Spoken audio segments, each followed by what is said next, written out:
Hello, everyone. It is St. Patty's Day for me, but hello from wherever or whenever you are watching me from. Today is the Wednesday before spring break, and as you know, they have canceled, all PD sessions and whatnot for the purpose of teachers getting into their classroom and getting their rooms ready for full student load next week after spring break. So an exciting time. It's a busy time for everyone.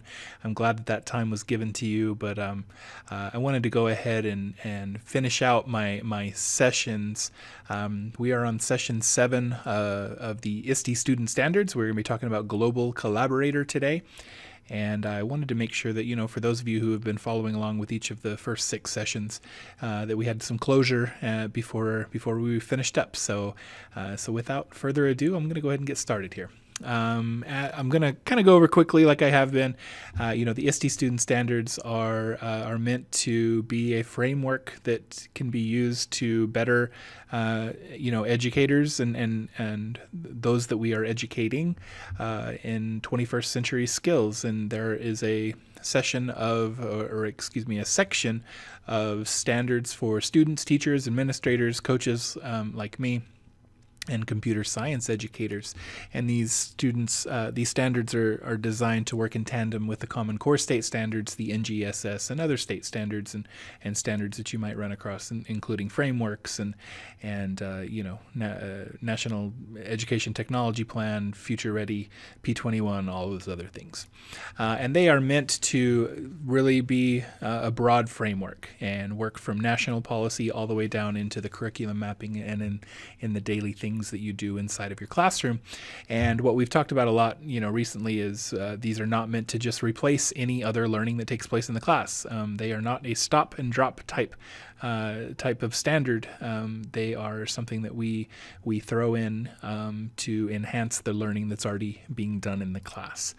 And improving student outcomes is always the number one thought in mind, but there are other benefits of using these standards in your class, and one of them being how you can improve your own evaluation domain. So whenever you're getting your evaluation done for the state of New Mexico, here's some ways that if you are really following along with these standards, then you should be getting full points on your domain along the way.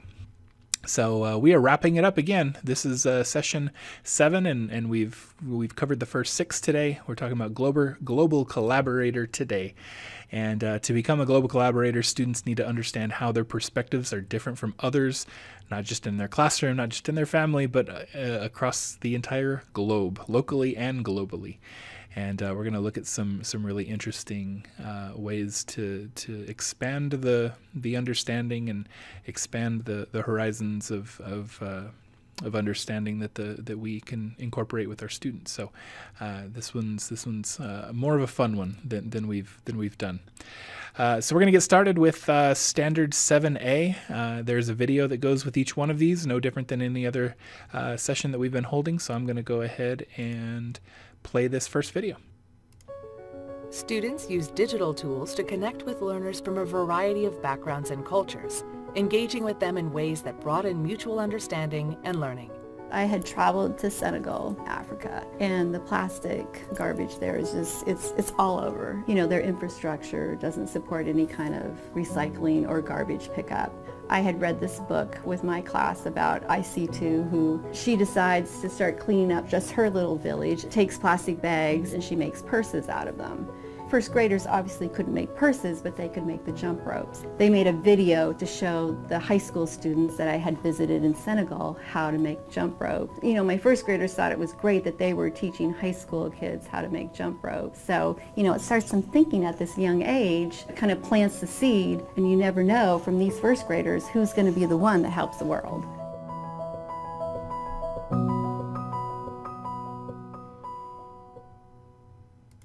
All right. So fun little project that they've done, and I think it's really cool, just the idea of this standard to connect with learners from a variety of backgrounds. And the one resource that I wanted to share was Grid Pals from Flipgrid. And what this is really supposed to do. It's supposed to connect you with a different class in a different part of either the country or the world, so that you can kind of just be connected to them and share your experiences with each other. And by the way, I'm gonna share the link to this, in the link below on the Cavern Crusade, so that you can download this entire presentation, and all of the links are going to be there to click on. So if I were to click on this, it's going to be the very, very bottom there.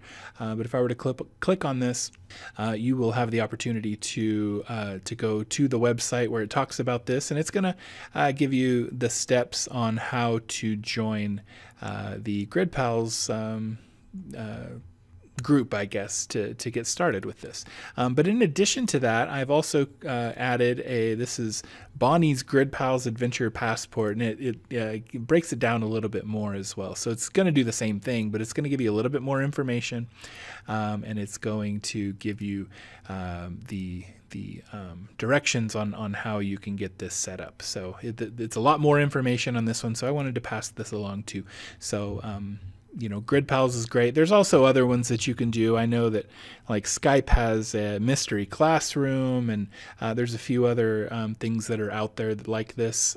So this is the one that I would recommend, because we love Flipgrid in the district. We love using it in any opportunity that we can get to do so. And so I think this is a great thing to participate with your students. So that is the first section. So let's go over to Standard 7B. Students use collaborative technologies to work with others, including peers, experts, or community members, to examine issues and problems from multiple viewpoints.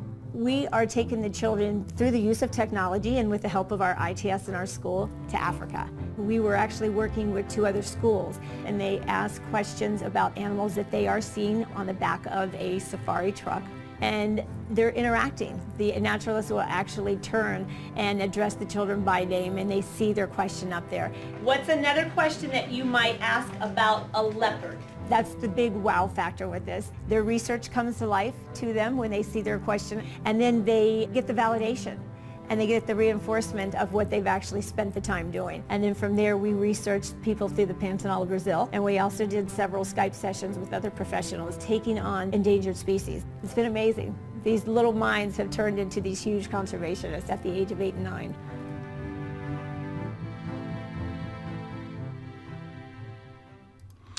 So another great way to connect your kids to other viewpoints is this one really kind of focused on the experts, though, and they use Discovery Kids and to do that. But I'm sharing a link to about free virtual tours to various zoos around the country, and this was expanded upon, of course, whenever COVID-19 happened and everything was being shut down. So we have quite a few different opportunities now that probably didn't exist a year ago. So the link that I have shared is, some of these are just live cams that you can kind of just see what's going on at one time. But there's quite a few also that expand beyond that. They actually have curriculum involved. Here's, the Georgia Aquarium virtual tour. This one has live streams to lesson plans and just like the video that we watched, you can ask questions to the people on the other end that are helping out, and live with your kids. And so these are opportunities that are available. They are out there, and if they are there, then we might as well take them up on that offer. So in addition to zoos, there's also some museums as well that are included on this link. And I'm sure that this is not a complete list, right? I think there's a lot of stuff out there right now, especially still with even though we see the light at the end of the tunnel with COVID, there's that not every place is open up or wants to open up at full capacity. So there's a lot of opportunity there for us to take advantage of that on the educational side to do that. So again, there are, it looks like 16 on this one, and there's even more out there if you want to do a little bit of searching around for it. The next section that I have, I've actually combined both of these two. So we're going to watch two videos back to back. They kind of go hand in hand. The one on the left really isn't really a standard that focuses specifically on technology necessarily. This is just good practice at all times. But they go hand in hand together. And so we're going to watch both of these back to back. Students contribute constructively to project teams, assuming various roles and responsibilities to work effectively toward a common goal. Global Monster Project, this was a great step to take because things are fairly laid out for you. Teachers from around the world choose a monster part. Like we had the ears and the head and the eyes and the eyebrows, the mouth, the tongue, and they make a 12 to 20 word description of that monster part, and then they submit it. It's added to a big chart. And then when all the pieces are taken, then it's sent out and every school builds its own monster. Students are assuming various roles and responsibility. As they're planning, they have to problem solve. Like we had a head, and then the head has to get with the mouth group and decide, is this mouth going to fit onto the head, and how is it going to fit? And then where would the eyebrows go? Where were the ears? How are you going to get them to fit? And then all the classes get together, and then we start putting the monsters together. Today in our world, this is how everything's moving. It is working together, working as a team. Many, many, many schools get and do this. And the fun part is the students were looking for different cultures. How are they alike? How are they similar? And they can dig deeper and they can find what interests them. I love that, just to show off the ability for kids to see a collaborative project come together and for them to work on only a small piece of something. But see it come together in a much bigger way. So I really love the idea behind that. Again, that you could do that one completely without technology inside of your classroom. You can just kind of get together with a couple of your classes, and I mean, you don't even need additional classes. You can just have different groups working inside of your class where they each have a piece of the puzzle, and it all comes together at the end. But it's still a fun project. Students explore local and global issues and use collaborative technologies to work with others to investigate solutions. My students have been researching the rainforest and endangered species, but they fell in love with one particular animal, and that's sloths. They are facing a lot of threats due to negative human impact. They were writing about them during their free time. They were teaching me things about rainforest preservation, and that's when I was thinking I need to take this further for them, and that's when I found the Sloth Institute. What can we do to make a positive impact for these animals and for the rainforest? The students kind of took their learning into their own hands, and they formed a club, Save the Sloths Club. Rescue the rainforest! A lot of these institutions and sanctuaries, they have education programs. So that's another reason for other teachers and other buildings and other school systems to really adapt these ISTE standards, because there are places out there that are so willing to collaborate with schools because they realize that education part is so important. Whether you're in Argentina or Costa Rica or South Africa or Virginia Beach, we are all coming together towards solving a common goal. So I'll say I love that a lot, because the teacher didn't go into that lesson thinking that the outcome was going to be them starting a club for sloths, but she went with where the class took it. And that's a powerful message to me anyways, to just not, don't underestimate your students, and the places that they will take you can be great. And so that's kind of that's a fun one. That's like motivating for me, to think of, starting something like a little lesson or a little project for them kids might have their careers chosen because of that. They might have found their passion along the way. So just a fun little thing. So what I wanted to show off is this is from Pen Pal Schools, which is well, I'll let you kind of look into the website if you want a little bit more, but I'm going to open this up. It is specifically, this article is just to how to support global collaboration through project-based learning. And I think, of course, that's what that teacher was doing. It was a project-based learning situation, and they were able to take it where it needed to go, and that was kind of the beauty of it. And so I'll let you read this on your own time. I'm not going to do every little bit, but I did want to show off one other additional piece, and I'll probably go ahead and add this to the slide deck. There's not a link there right now, but I'll go ahead and add it. And it's I don't know how to pronounce this, Nepris maybe, but I was taking a look at this, and man, this one's great. This one will actually basically it provides videos of professionals teaching or talking to different students about their jobs and what they have to do, and it's like a virtual field, a virtual career fair that you have access to with these. And I haven't made it too far to know one way or the other what the cost is. I know that a lot of it is free, and so I came over here to the Educators tab and clicked on Video Playlists, and it breaks it down based off of teaching grade level, based off of possibly what it has to deal with. Here's hospitality and human services, information technology, and I'll actually go ahead and click on IT for grades 6 to 8. And so here is assistive technology, and here's a little interview. It's 22 minutes long. And with Bill Herod, maybe. He's the assistive technology consultant at Independent. So he doesn't have too much information right there. But this is going to provide you with some more information on what he does and how he does it, what he had to do.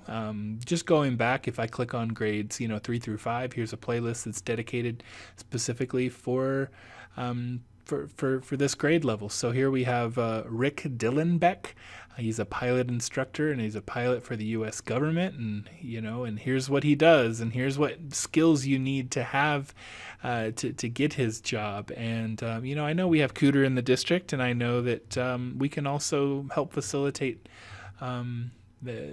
the understanding of a lot of different jobs in a lot of different ways. So I think this is a great resource. And again, here's a video. I can play this, and in fact, I will go ahead and do it. Mute it. But here's a 34-minute video, and if I skip ahead, you can see him talking about himself. He has a little slide deck that he prepared about his job and who he has, and of course in the little square above that, you can see a class that is watching him live. So he did this live with another class, and we reap the benefits. We get to watch the video after the fact. So Nepris, very, very cool. That I've seen so far, and I think it's just another way to get some interest out about if you have some downtime and instead of watching a Disney movie just to pass the time, maybe during lunch or whatever you're doing right now, because the kids aren't in the aren't in the cafeteria or whatever the case is. Put on one of these videos and let them learn about a job that they may not even have never thought about in their life. So very, very interesting thing right there. So and that's all I have. These are just a couple resources that can kind of take you beyond your classroom, literally, into the global collaboration that you have, and what. When you get to the end of the ISTE student standards, it says, once you've done this, your students are ready to learn. And that kind of puts it into perspective of, this is our 7th week of talking about these standards and all the things that we can do. And then it says, okay, now that they have this, now they're really ready to learn. And so they are ready to learn in a way that's going to help promote that, again, 21st century skills that we're already 21 years into. And so we have to be there because it's here already. So again, I hope you enjoyed not just this session, but all of the sessions that we've been doing over the ISTE student standards. As with any of these things, if you have any thing that you would like to add, please shoot me an email, and we can make sure and put the resource out there. But if you want to do some of these things in your classroom and you're just not sure how to start on them, then please reach out, and either me or Anita or whoever we have, after you watch this that's in our department, we would love to step into your classroom alongside you and help in any way that we can to take over a lesson, co-teach a lesson, or just lesson plan with you, whatever we can do to help. So again, I thank you for your time today, and I don't want to take up too much more of it. So I hope you have a wonderful rest of your day or evening, or wherever you're joining me from. So thank you, and have a good one.